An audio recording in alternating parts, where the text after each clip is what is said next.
देख रहे हैं नेटवर्क 33 राजकुमार के साथ। तो चलिए बढ़ते हैं आज की कहानी की ओर।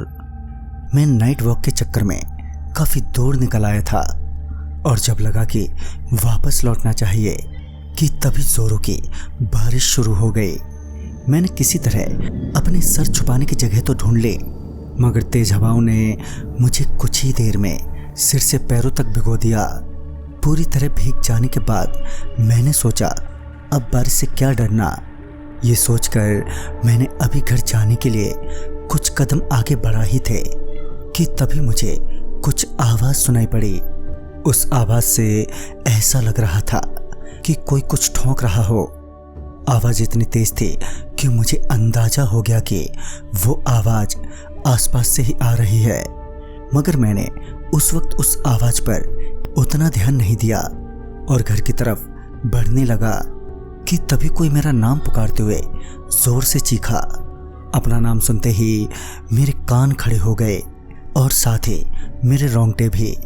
मैं एकदम से रुका और आसपास नजरें घुमाते हुए उसे तलाशने की कोशिश करने लगा जिसने मुझे आवाज़ दी थी। कुछ देर वहीं खड़े रहने के बाद मुझे लगा कि वो आवाज़ मेरे दाईं ओर के पेड़ के पीछे से आई है और साथ ही ठोकने की आवाज़ भी उसी ओर से आते हुए सुनाई पड़ रही थी। लिहाजन मैं ये देखने के लिए कि आखिर किसने मुझे आवाज़ दी, ये देखने के लिए मैं उस घने पेड़ की तरफ बढ़ा। फिर जब मैं पेड़ के करीब पहुंचा तो देखा कि उस पेड़ के आसपास बहुत सी कीलें बिखरी पड़ी हैं। जब मैं उस पेड़ के और नज़दीक पहुंचा तो पाया कि कोई उन कीलों को किसी चीज़ में गाड़ रहा है, मगर उस पेड़ के पीछे से मुझे ये साफ नहीं हो पा रहा था कि वो कौन है। फिर जब मैंने उसे आवाज़ देते हुए कहा, अरे भाई इतनी रात गए यहाँ क्या ठोक रहे हो?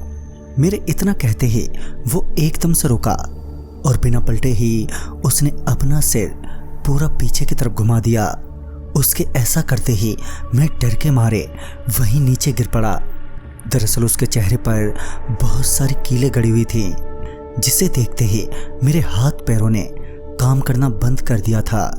मैं किसी तरह वहां से भागने के लिए पीछे की तरफ सरके जा रहा था कि तभी वो भूत एकदम से मेरे ऊपर ही आकर बैठ गया।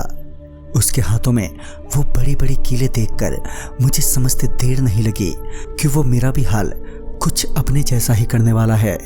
वो मेरे सिर में कील ठोकने ही वाला था कि तभी पीछे से किसी ने उसके सिर पर एक हथौड़ा दे मारा और हथौड़ा मारते ही वो मेरी छाती से नीचे जा गिरा।